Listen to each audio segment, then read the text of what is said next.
Buenas tardes, señores magistrados. Antes que todo, en mi carácter de defensor del inculpado y en vía de alegatos, pido ser considerados por este alto tribunal tres principios básicos que rigen en materia penal y que favorecen al hoy acusado, mismos que son los siguientes: el principio de inocencia, el principio de duda razonable y de suficiencia probatoria y el principio de tipicidad, al tenor de las siguientes consideraciones. La parte acusadora, en su primera pretensión y a través de la narrativa de sus hechos, pretendió acreditar que el 24 de febrero de 2003, en el poblado de Bojoro, el señor Matthew Nanguló Chuy supuestamente cometió diversos delitos relacionados con crímenes de guerra y de lesa humanidad en agravio de los pobladores de Bojoro, distrito de Ituru, los cuales hizo consistir en asesinato, traición, actos inhumanos, reducción a la esclavitud sexual, violación, tratado inhumano o cruel, utilización de menores para participar activamente en las hostilidades, ultrajes a la dignidad personal, ataques intencionales contra la población civil, saqueos y destrucción de propiedad. A través de un análisis detallado realizado por ese tribunal en la etapa preliminar, esta corte determinó que no existían elementos para imputar a mi defenso los delitos de trato inhumano ni de ultraje a la dignidad personal como crímenes de guerra,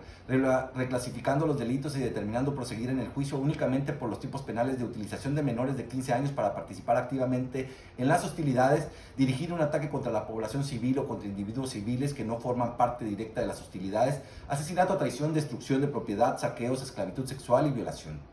En dichos términos, la Fiscalía plantea su acusación y son los cargos que pretende atribuirle a mi defendido, lo cual concluyó con la presentación formal de los cargos el día 8 de diciembre de 2010. Posterior a la separación de los cargos, esta sala reanudó la audiencia correspondiente, recibió las pruebas de cargo y de descargo, para entonces pasar a la etapa de alegatos en la que nos encontramos. En este tenor, esta defensa plantea el cierre de la instrucción sin controvertir la existencia de los delitos antes señalados, pero destacando que en todo el juicio no existe ningún medio de prueba que demuestre la participación de mi defendido en la comisión de los delitos imputados. Peor aún, al hacer su planteamiento del caso, la parte acusadora en ningún momento refiere el grado de participación que pretende imputar a mi defenso, esto es, únicamente realiza una narrativa de los hechos y pruebas ofrecidas con la finalidad de acreditar los delitos por los que se sigue la causa y hace una débil argumentación en relación a cómo se demuestran estos con las probanzas ofrecidas de su parte, pero en ningún momento fija la pretensión punitiva ni tampoco determina cuál es el grado de participación del hoy inculpado. Por ello, basado en lo establecido por el Estatuto de Roma, específicamente en lo contenido en los artículos 15 y 61, que establecen las reglas del procedimiento ante esta Corte, en las que se determina el momento procesal en el que las partes pueden ofertar pruebas para acreditar su dicho, y que cerrada la etapa correspondiente, este Tribunal Internacional deberá decidir la responsabilidad del imputado únicamente con base en la acusación y las pruebas de cargo, sin poder dar otra oportunidad a las partes para ampliar o aportar más que las ya anunciadas y desahogadas en juicio. Solicito se desestimen los cargos realizados por la Fiscalía en contra de mi defenso, basados en la insuficiencia probatoria y en la deficiente acusación realizada por la representación acusadora. Lo anterior es así, ya que, como anuncié al principio de mi intervención, favorecen a mi defenso el principio de inocencia que impone a toda autoridad considerar a toda persona inocente hasta que no se muestre lo contrario. Demostración que en todo caso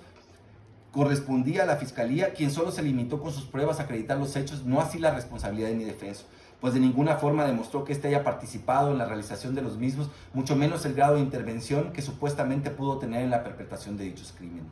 En esa virtud, el principio de duda razonable impone a esta autoridad resolver en lo favorable a mi defenso, derivado de la insuficiencia probatoria para demostrar que el señor Matthew Nanguló Chuy efectivamente y sin duda alguna participó en la realización de los hechos imputados por el fiscal, pero además el grado de la supuesta participación y cómo intervino en los hechos sin poder suplir la deficiencia probatoria ni sustituir al fiscal en la acusación deficiente, esto es, en la acreditación de la tipicidad en todos sus elementos. Pues nada dijo el fiscal respecto a cómo, cuándo y dónde mi cliente intervino, participó o ordenó la realización de los hechos.